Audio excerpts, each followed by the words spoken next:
What's going on, Paisanos? V here, coming at you guys with another market watch today. Today's market watch is going to be really meta dependent. We're going to be talking about cards that, for the most part, have to do with the meta, some which you might not even know about, that you want to go pick up. With that said, we're going to be talking about cards a little bit older in the game that you might also want to consider picking up because, let's be honest with you, if they're old, they're hard to find. If they're hard to find, they're probably going to be worth some good value. Guys, if you're looking to play any deck in a game, there's always that one card that you are afraid of. Any deck you play. If you play Branded Bestials, yeah, you don't want to see this card. That right there, don't want to see that. Salesman Spring is now easier than ever to get. With it recently being released in the structure deck, beware of the trap checks. I mean, it's $3. You buy 3 structure decks, you get this card and evenly match. Also, you get trap checks, I've been told. Listen, that is a crazy low value to get a card that is massive in the game. Think about it. You're playing against Brandon, you have this card in hand, you're feeling pretty confident. Kashira players, if you're playing, wouldn't you love to know your opponent opens their hand and says, I don't have Nibiru? Isn't that the greatest feeling ever? Passing turn after going full board lock, and your opponent just goes, draw for turn. That's gotta be an amazing feeling. Nibiru Prime Being is also relatively easy to get. Once again, its recent reprinting in 2022 10 of Our Gods is roughly $3.50. There's also a gold rare version, but who cares about that? Looking at the ultra rare, it's dirt cheap.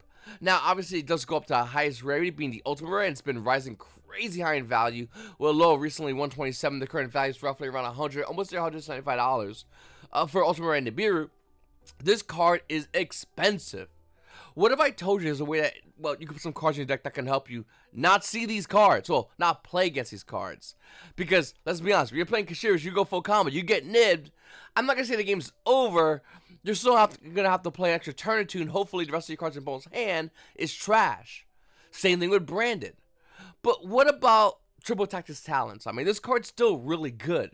Yes, don't worry about it, Kashira player. You're going to get nibbed, you get talents, you could draw some cards, hopefully recoup, maybe get a card in your opponent's hand that will stop from making a crazy board. Talents recently with Magnificent Mavens roughly being around $17. Secret 64. Starlight rares are, I think they're on sale last I checked. They're roughly around, let's see, $720. Friend prices. Triple Attack Talents is easily still the most broken card in the game, and one of the recent cards coming out, Photon Hypernova, Triple Attack's Thrust, makes it even easier to get Triple Attack's Talents. The play around of Talents was, you just don't play monster effects in the main phase. You draw a phase, you activate a monster effect. Well, Thrust says, hey listen, that effect you activated, yeah, you activated during your turn. I'm going to go ahead and grab a normal spell and trap. So you can grab Talents if you want to. You can grab Evenly Match, Harpy Feathers, Dark Hole, whatever you want, Thrust says. This card recently it went down a little bit. It's roughly around $74, $75.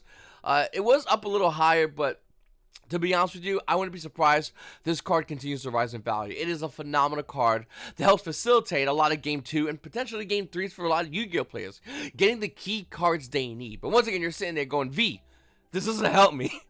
I'm still getting blasted by Nibiru, or I'm still getting stopped by Ash and having to pass turn with the most garbage board you can imagine. I mean, imagine a board in which you get Ash, you're playing Branded Bestials. How good is your board? I bet you tier 3 decks will smoke you. And you're sitting there going, V, what can we do to stop this? Well, realistically, Prohibition. It's a card which everyone, for the most part, forgot about. Now, this is Super Rare Champion Pack 8. This card value has pretty much declined. It was roughly around 77. Current value is roughly around $58, by the way. And the last sold was, well, one's yesterday. One was a couple of days before that. And then beginning of the month, someone bought moderately played. Listen, Prohibition is a bounce on the card, as someone said in previous YCS. And they're not wrong.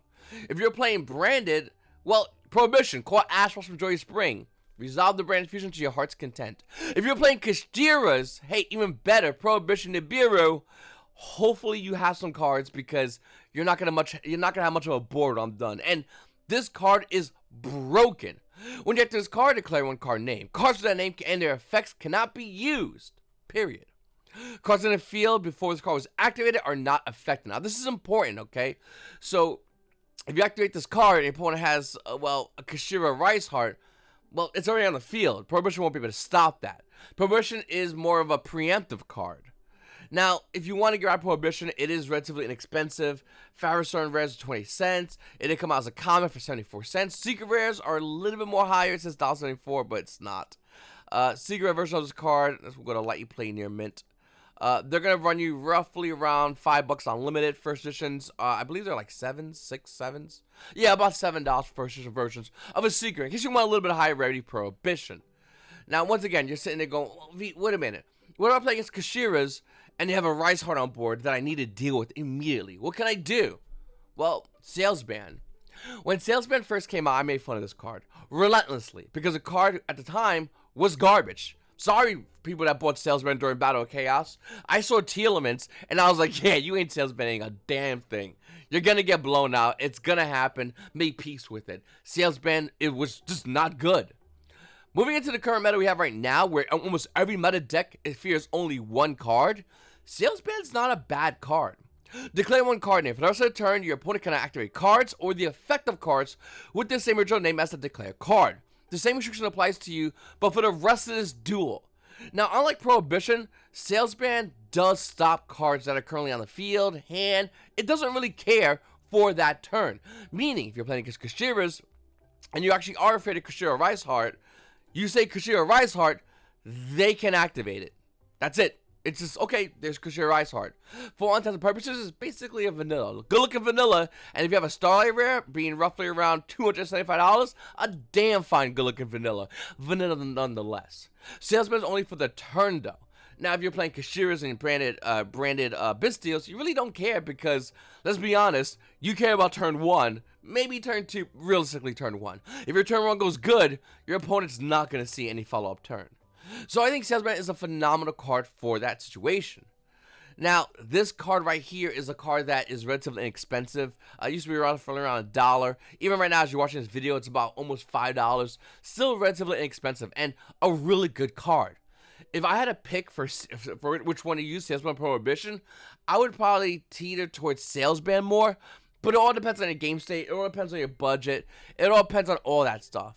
Looking over at Salesman, once again, I think this is a great card. It's still relatively inexpensive. Nobody really knows too much about it. There is only 77 listings on TCG Player. I'm not saying it's going to get bought out and the price is going to spike extra, insanely high. It did that already from $1. But there is a chance it can go higher. The price right now is a little bit out of calm. You can see it over here, once again, a little bit out of low. And people are buying it 3 at a clip. You see right there, 3. These are the last 2 sales that happened today.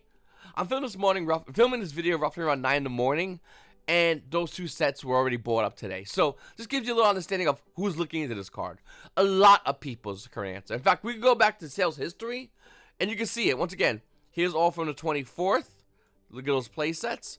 The 23rd has about all of these. Once again, look at all the play sets. That one dude bought 5 at $2. That's crazy value.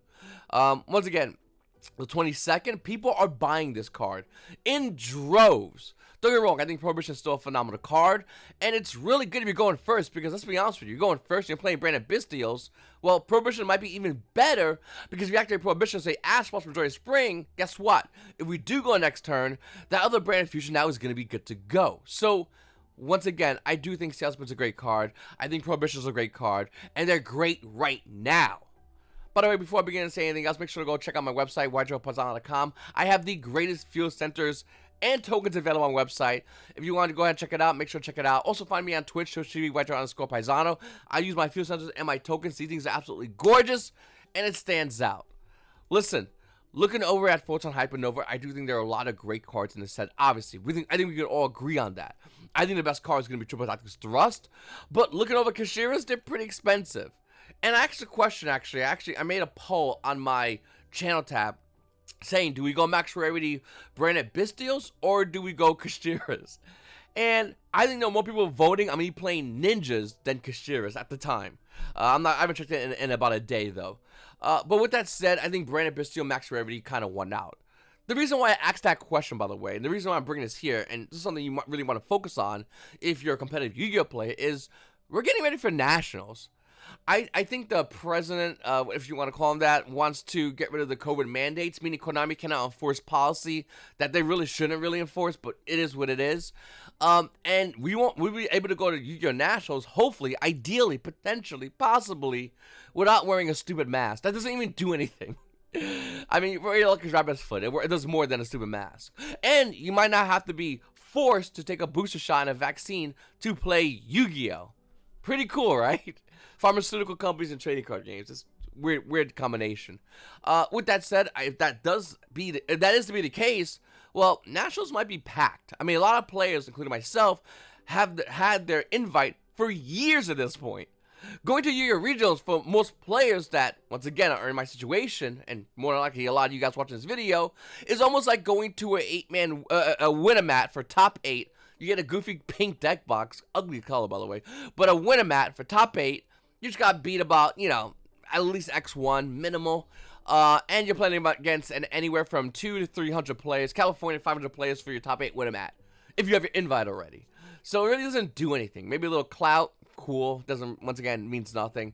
If you waste your whole day for a little clout, that's your prerogative. But for the most part, it would be a massive thing for a lot of you to start playing the game.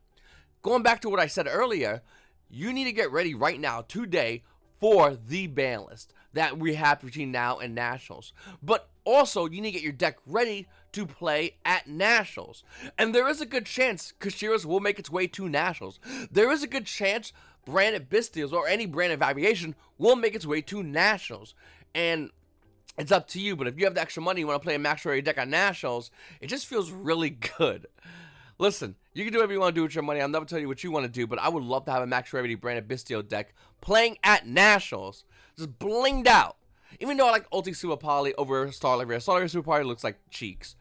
Nevertheless, I think that's what that's why I want to tell you guys, just to get ready for Nationals. Whatever deck you're playing, just get it sorted out for Nationals, because this is the time you need to start preparing.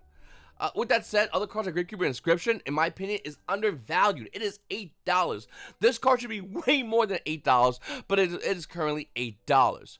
Other cards in this set, for the most part, underneath Great Cuban Inscription, is kind of okay. I mean, Big Buck and Labyrinth used to be around 20. It's about $9.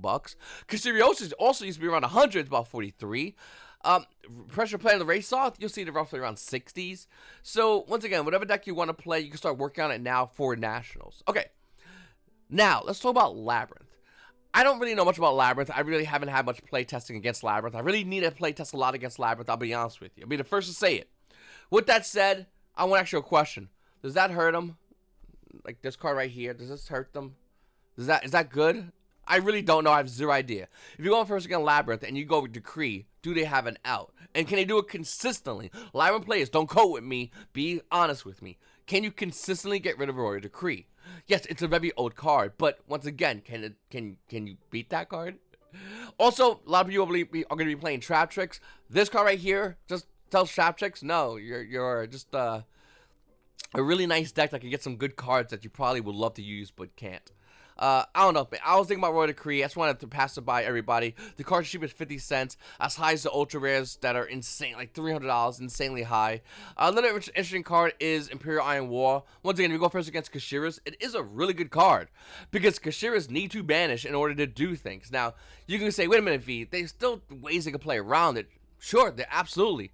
Not consistently, number one. Number two, if they do play around it, and, I mean, once again, it's the dark arm dragon monster guy, for his name, that can do it. They're giving you a rank 7, meaning they're not going to have as much consistency on their board. It's pretty good. Or they're going to Donner, which, once again, that's fine, because that means if they're dedicating to stop one card, they're not creating a big enough board to stop what else you have on the situation. So, I think Imperial Iron War is, for the most part, a look over here kind of card. It's like a look over here why I have like a Mirror Jade on board kind of card. It's not the best card, but it slows your opponent down. It's kind of like, well, it's kind of like anti-spell against branded Bristios. You're going to slow me down, sure, but if you don't have anything else, you're going to lose. And I feel like this may be the same with Imperial Iron Wall. And once again, maybe Royal Decree, I don't know. I have zero idea. But these two cards are kind of like in that boat. And depending on meta, depending on your locals, are you okay with playing these cards in your side deck? I don't know if you would main it. I doubt it. But in your side deck, these aren't bad cards to play. Looking over at OTS 1 Pack 20, Kashira Fenris are as high as $150. The amount of Yu-Gi-Oh players wanting to play Kashiras is insane, but then again, it is, let's be honest, the best deck in the game. You have to prepare for it, because if you don't, you will lose to it. Looking over at Kashira Fenrir, once again beating 150 and only 5 listings, I mean, that's wild. I do think the value of this card is going to be tanking, in my opinion, and wouldn't be surprised if it's sooner than later. Up next, we have Sprite Blue being roughly around $60. Sprites! You still play Sprites, anyone? Any Sprite players? Timberland's Reinhardt being $35 is way too generous. This card should be a lot lower. Looking over at Ghostly and Spooky Dogwood, I just want to know, what do you have to in your deck for time? I know a lot of players always have to play with time in their mind because Yu-Gi-Oh's rulings on time is kind of weird. Yu-Gi-Oh's enforcement on stalling is even worse, I would argue, than the rulings on time. And please let me know if I'm not wrong on that one, because, man, Konami just does not know how to... I mean, if you have a feature match at a YCS, yeah, they'll go, okay, we're going to give you a warning, blah, blah. But you go and play at a YCS and you're saying in the feature match and you're playing against someone who's stalling you, sit back, relax, because you're getting fucked. And that's where Ghost System Spooky Dogwood might come in. If you have the room in your side deck, this is a great card to play if you can. Once again, it's if you can. Next, we have Joe and Lockbird. Once again, the side deck is insanely tight for a lot of Yu-Gi-Oh players, but I think Joe and Lockbird's insanely good. I think it's good against a lot of decks. It slows them down. It stops them from doing their plays. Joe and Lockbird definitely is a card that I think a lot of Yu-Gi-Oh players are slowly, quietly getting it put into the side. It's as cheap as 65 cents rare at Tactical Masters, and the ultimate rare is, well, gone down for the most part. It used to be roughly around 190, and the current value is roughly around $140.